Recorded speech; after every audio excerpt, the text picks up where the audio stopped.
whichever career, whichever path you decide,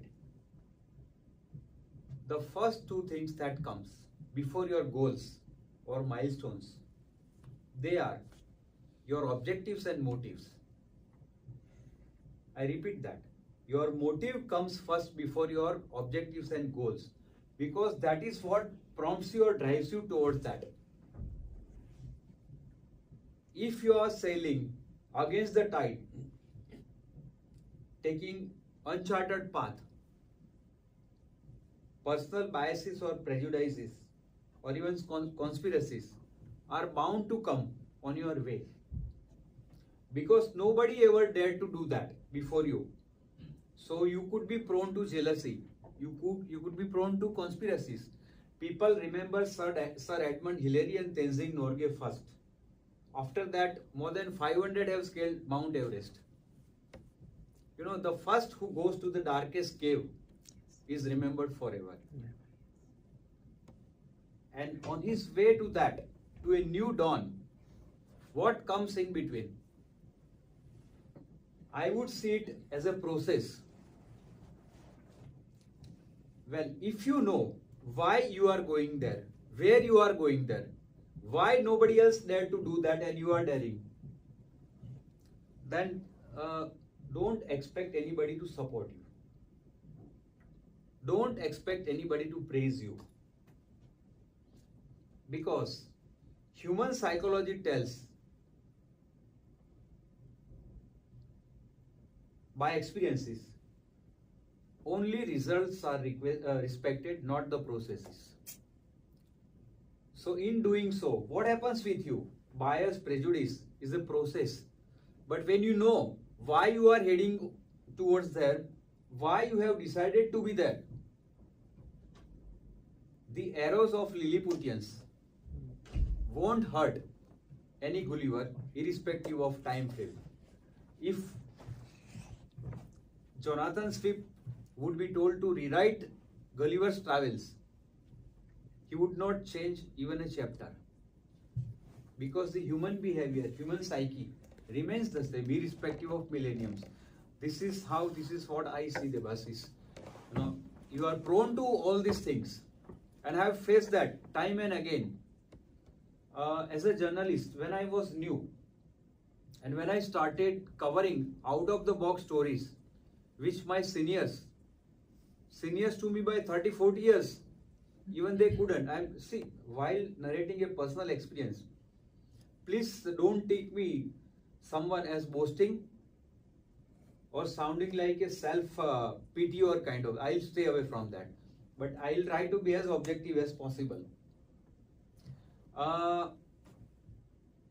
There is an area. Shall I take longer to, or you have another question? Yeah. We have few questions. So okay. No, that's okay. If you can relate some specific incidents of bias, one or two, and then we can ask the other panelists if they have anything to share, and then we move to the next. I'll sum up in 2 minutes. As a newcomer, wherever you go in your professional field, if you try to do or if you achieve something which your seniors never, get prepared for those arrows. But don't get perturbed up by that. Alirajpur is a district in Madhya Pradesh in India. Those areas fall under a very high and strict vigil, because the tribals of Alirajpur, they are still uneducated. They replicate sort of Amazon tribe. When I went to cover their life stories and culture, the police prevented us from going there, because they killed police also. They didn't want anybody from outside. We went there 4 days. We covered their lives. We covered their cultures. We covered their stories. I wrote in my newspaper. And one interesting fact was, see, there used to be a bank in their villages. Not an official bank, but run by the goons of, or the bigwigs of those tribals. So, if you keep £1 million in a bank here, I don't know what is the rate of interest, but after 10 years, it would be at least 1.5 million or whatever, say for example. There, after 10 years, it would be 0. Why? It was a protection to them that, see, I have kept your money safer so that the burglars or vagabonds would not storm your house and kill you. So they were charging just for keeping those money. So these were the cycle. I wrote a special story on that, and the government took a very very sincere initiative on that. The things were changed after that. But coming back to the story of jealousy, when I wrote this, I was 21 at that time. For 3 months, my seniors, not only in my office, but even in the whole journalism arena in my state, I was completely discarded, disowned by them. They deliberately used to look at different when I was approaching them. These were they couldn't fathom the fact that how come a boy of 21 could do this when we have not been able to do this for 50 years. That was the story. Another one, last one. If you have heard the name of Pandit Vishwa Mohan Bhatt, he has made guitar as a classical instrument. It is called Mohan Veena. So while I was interviewing him, he has won a Grammy, by the way. Yes, that is what I am coming. I have listened to him live. I am coming. You will have goosebumps when I am going to tell you something. I was interviewing him in 1994. While the third question was being answered by him, the driver of Saptak Classical Institute had switch on his radio with a louder voice, and I requested him to down the volume 3 times. But fortunately, maybe as a coincidence, he didn't. While Panditji was answering the question, I heard the news live on radio that Pandit Vishwa Mohan Bhatt becomes the first Indian musician to have been awarded as a Grammy. So that was a breaking news to both of us while I was interviewing him. I was the first in India, not only to hear but to break the news. Now coming back to your point, I wrote the story as an exclusive one. I was with a Mumbai newspaper those days. Those days there weren't internet, but we had to fax the papers to the head office. Fine. I gave the interview 7-8 pages to the chief reporter.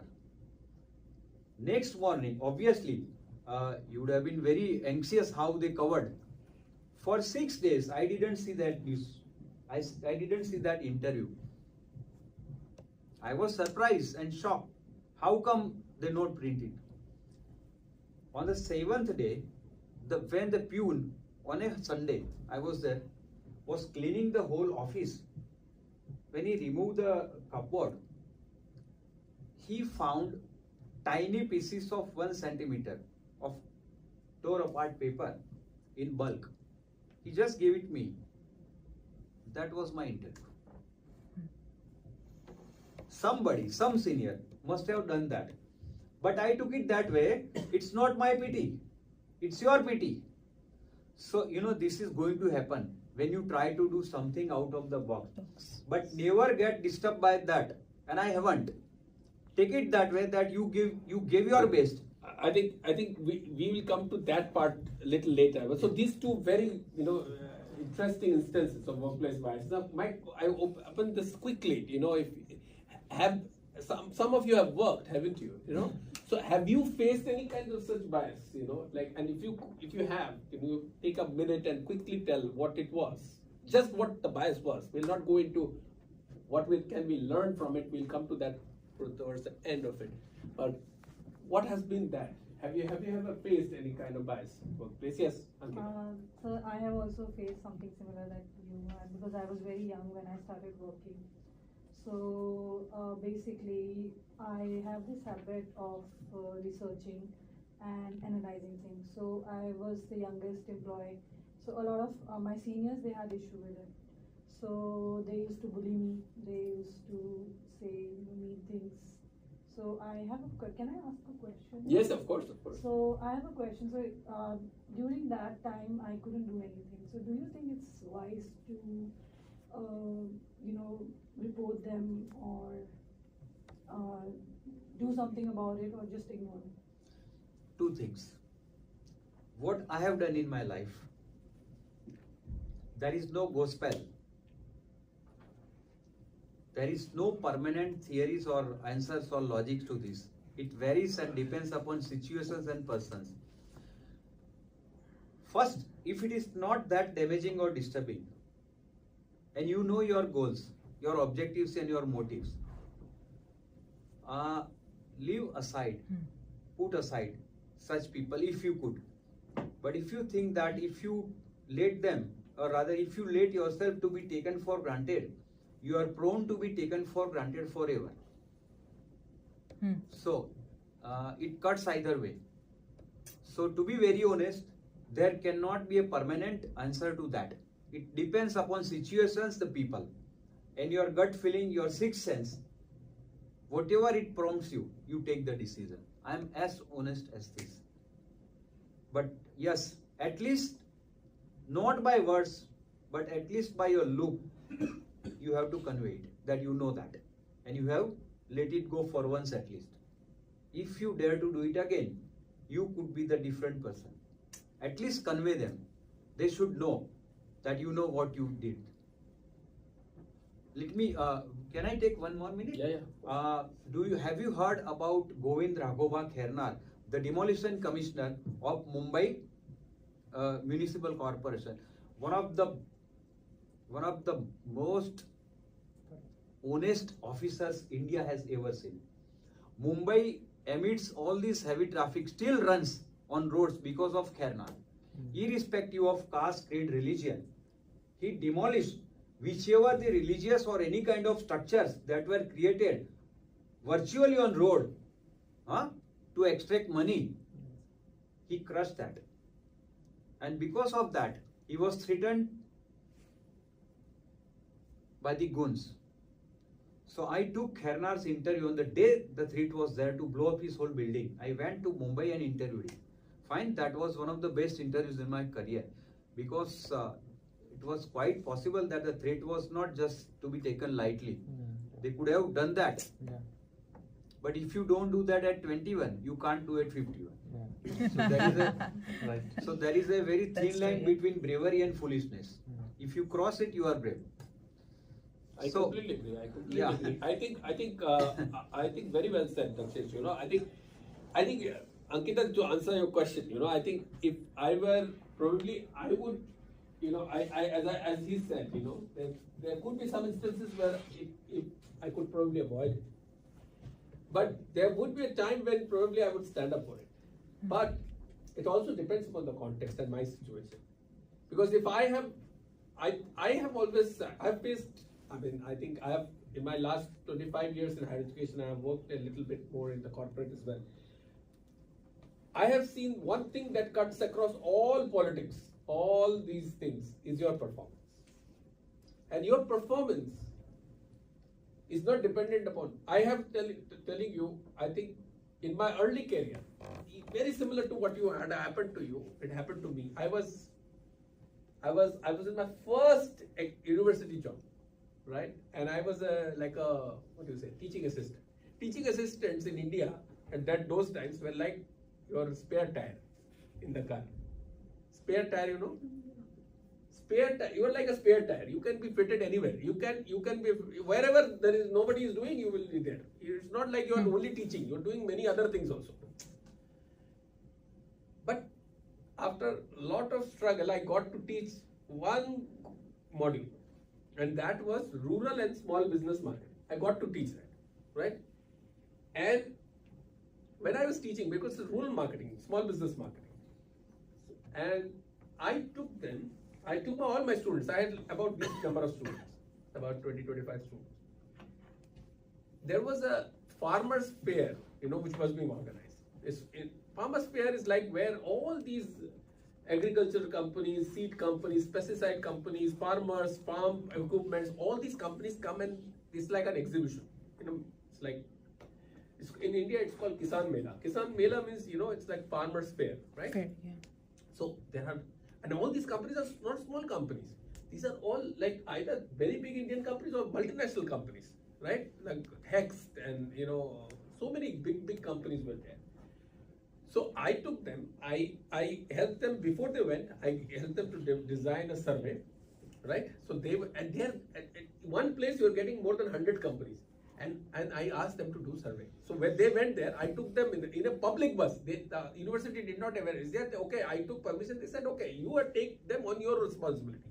And those days, there was no risk assessment, nothing, no safeguarding, nothing. I took all those 25 students on my risk in a public transport bus. I took them. And like him, I was young, foolish and hungry. I was wanting to do it. I took them. They went for a whole day. We went there. They did survey. I divided them into groups. They compiled that. They created a beautiful. I don't think they could have learned anything about rural and small business marketing better than what they learned in that one day. And that report they created, and I gave a copy of that report to the director of the business school. He had done his. He was probably qualified. He did it from somewhere in UK only, I think, at that time.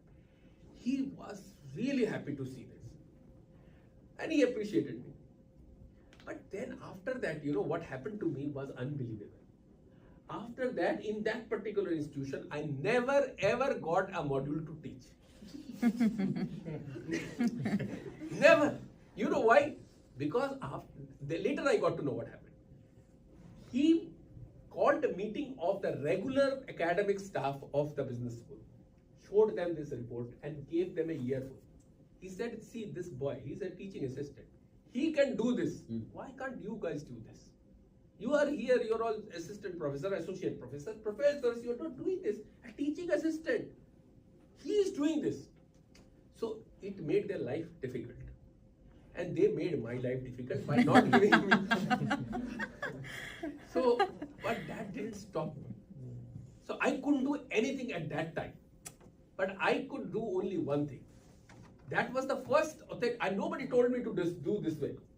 But that was my first. I decided it in my own way. I will do this. I want to take people to that. My mindset right from the beginning was you have to take people to the world to learn business. It worked. So you see, sometimes you have to, like he said, I completely agree. So it depends upon the context. It depends upon your situation.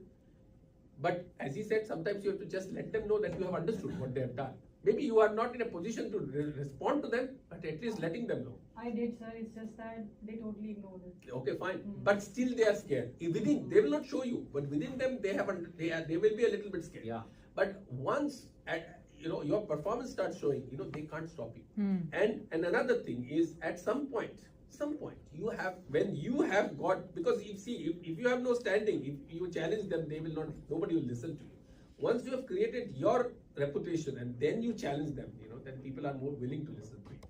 Right? I did, sir. They didn't let me go. They were like, no. If I, ask them that I want to leave, they'll be like, no, we'll increase your salary. They wanted me to stay, but they didn't want to acknowledge what I was doing. Let me add to this. That was modest what you were telling. It could be a humiliation. It could be a mockery. It could be a mimicry. It could be a deliberate way of ignoring you. It could be elevating the pathetic lot over you. Answer them with what Mark Twain has said. Somebody asked the great writer Mark Twain, what could be the biggest fulfillment of your life? He said, till the last breath of my life, I want to see the pale, dejected and depressed faces of my critics. And I will see and I will do that. So that's fair. And before I forget, what happened after that interview of Mr. Kirmani? I wrote it, filed it from Bombay to my office. So those people in my office, very senior to me, they were after me, gunning for me to my editor that, see, this boy has gone to somewhere else without informing for 3 days. We told you, you can't take him. He's a very irresponsible guy, this and that. The moment that interview came to them to be seen, silence. And this was 1993. I'm taking you to 2024, last year. One of the seniors, he was a senior to me by 25 years at that time. He is around 70. After 32 years, he met me in 2024. And what was, churning in his conscience, he couldn't utter a word at that time. After 32 years, he poured out his anguish, frustration, and venom. So what? So what you did, Mr. Kherna's interview? What was that? What was so special about that?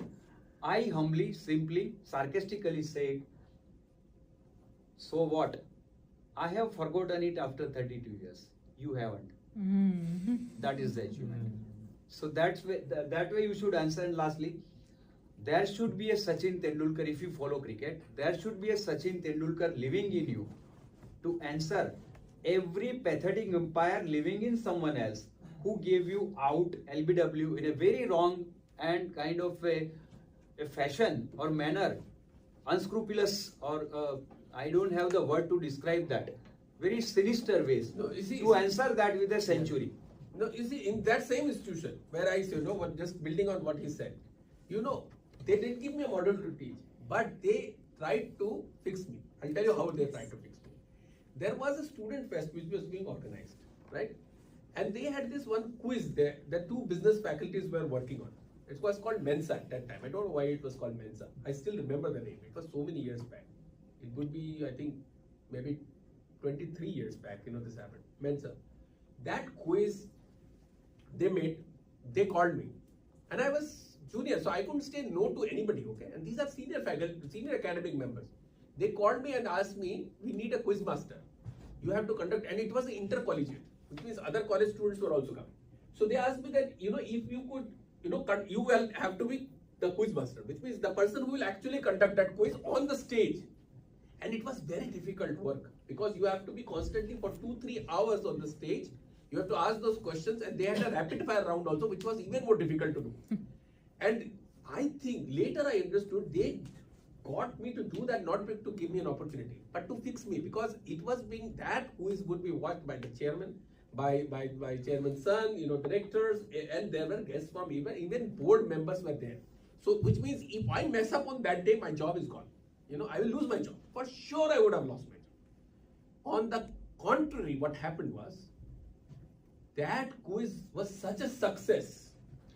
After the quiz was over, which I think that I don't know whether it was fair or unfair, I got all the accolades. Everybody praised me. And those two poor people, I don't know whether they were poor because they were trying to fix me.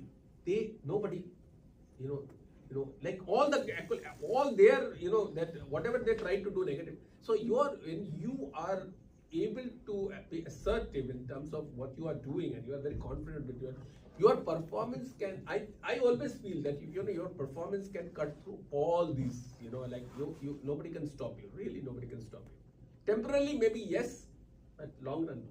They can't. I have one question. Yes, please go ahead. So, as you're talking on bias and ethics, just putting you on that. Yeah, bilkul. If you're working in an organization or company, you're working very hard. You're putting all your efforts on the work. You're achieving all the targets, everything you're doing, just to make sure that you will succeed in your life.